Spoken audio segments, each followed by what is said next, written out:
सभी मित्र बंधुओं को मेरा सादर नमस्कार। आप सबको मालूम है कि जब भगवान शिव आज से लगभग 7000 साल पहले इस धरती पर आए, तब उस समय असंगठित मानव के लिए उन्होंने कीर्तन का आविष्कार कर समाज में दुखी और पीड़ित मानवता के लिए भक्ति की धारा बहा दी। तो माता पार्वती कहाँ पीछे रहने वाली थी। उन्होंने ललित मार्मिक नृत्य देकर कीर्तन को एक नया आयाम दिया।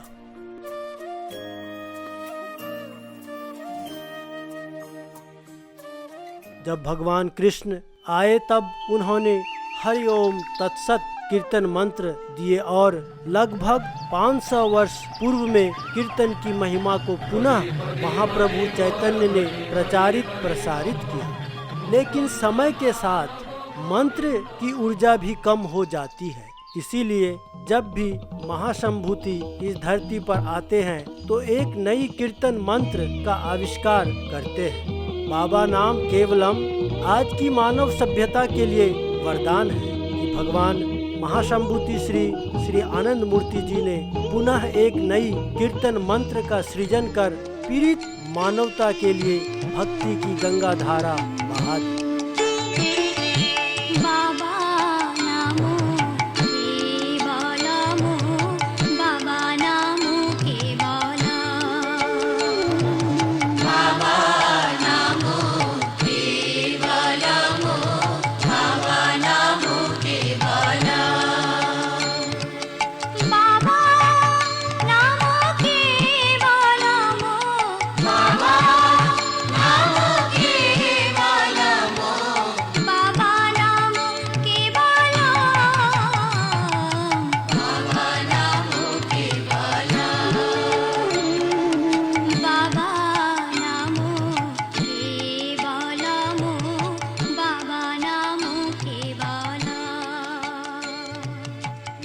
कीर्तन की महिमा की जितनी भी बात करें कम है। तब भी और आज भी बस इतना समझ लीजिए कि भक्ति की आत्मा कीर्तन है। जहाँ साधना से हमारा मन परम पुरुष की ओर बढ़ता है, वहीं कीर्तन से परम पुरुष स्वयं हमारी ओर खींचे चले आते हैं। नाहं तिष्ठामि वैकुंठे योगिना हृदये न च मद भक्ता यत्र गायन्ति तत्र तिष्ठामि नारद। भगवान विष्णु नारद से कहते हैं कि हे नारद, मैं वैकुंठ में नहीं रहता, योगियों के हृदय में भी नहीं रहता। जहाँ भक्त जन उच्च स्वर में हरि कीर्तन करते हैं, मैं वहाँ पहुँच जाता हूँ। वहाँ पहुँचने के लिए मैं बाध्य हो जाता हूँ। इसीलिए कीर्तन करना साधना का एक विशेष अंग है।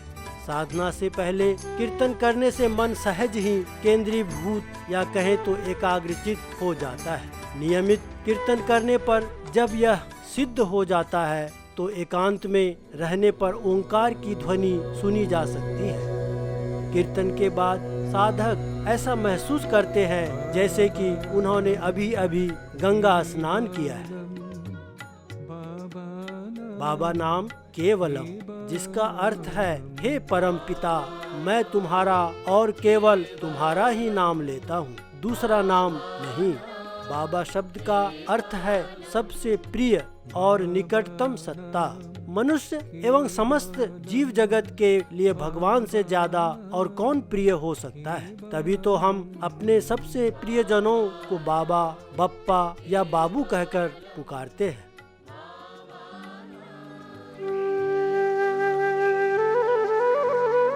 रांची से लगभग 70 किलोमीटर दूर अमझरिया झारखंड में 8 अक्टूबर 1970 को बाबा श्री आनंद मूर्ति जी ने इस 8 अक्षरों वाली कीर्तन महामंत्र को सिद्ध कर जन सामान्य को समर्पित किए। बाबा ने इस कीर्तन से संबंधित एक पद भी बना दिए हैं। बाबा नाम केवलम जतो पाप हरे, पापी देर साध्य नाय ततो पाप करे। बाबा नाम केवलम का कीर्तन जितना पाप नाश कर देता है, उतना पाप कर पाना किसी पापी के लिए भी संभव नहीं है। कीर्तन करने के लिए बुद्धिमान, पंडित या ज्ञानी होना जरूरी नहीं है। बच्चा, बूढ़ा, अमीर, गरीब, कोई भी व्यक्ति, चाहे वह किसी भी जाति, संप्रदाय, वर्ण या राष्ट्र का क्यों न हो, सरल हृदय से दोनों हाथ ऊपर उठाकर पूर्ण समर्पित भाव से ललित मार्मिक नृत्य करते हुए कीर्तन कर सकता है।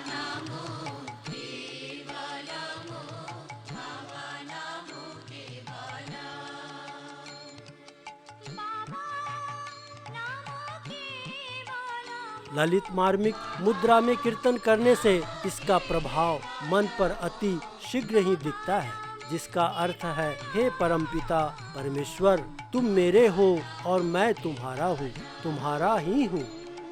ललित मार्मिक नृत्य में प्रथम दाएं पैर के अंगूठे को बाएं पैर की एड़ी के पीछे ले जाकर जमीन से हल्के से स्पर्श करते हैं।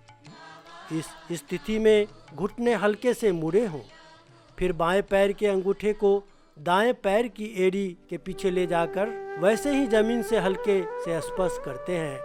इस स्थिति में भी घुटने हल्के से मुड़े हों। अंगूठे से जमीन को हल्के से स्पर्श करने से पीनियल ग्लैंड्स यानी सहस्रार चक्र उत्तेजित हो जाती है। यह क्रम को बार बार दोहराते हुए कीर्तन करनी चाहिए। कीर्तन के समय आंखें बंद हो और मन को आज्ञा चक्र या फिर सहस्रार चक्र में बैठा दे।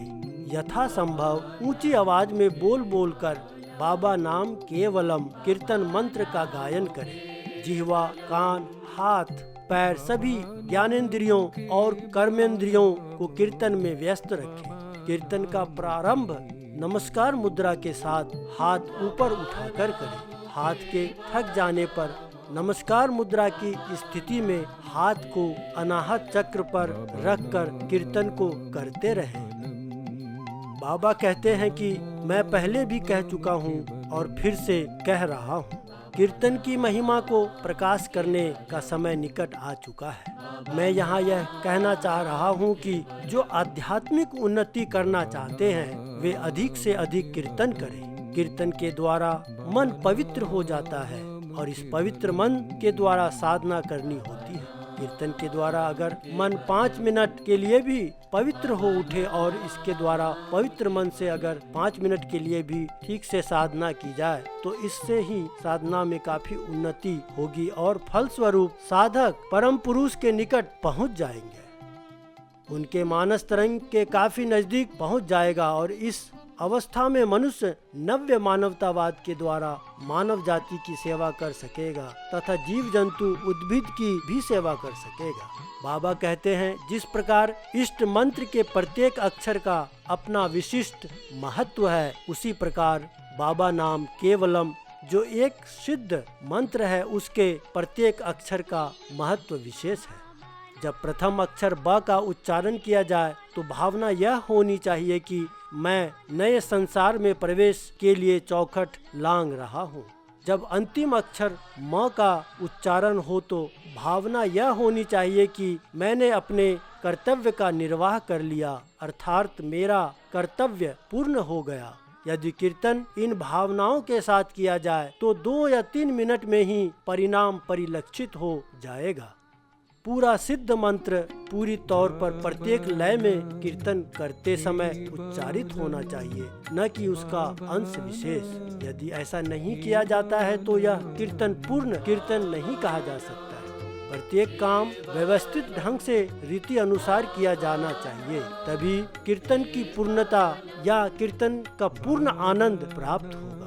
दोस्तों, अगर आप लोगों को वीडियो अच्छा लगा हो तो इसे शेयर करिए ज़्यादा से ज़्यादा लोगों तक और लाइक करें ताकि जो भी वीडियो नए हो उनका मैसेज आप तक पहले पहुंच जाए। धन्यवाद। बाबा नाम केवलम। परमपिता बाबा की जय।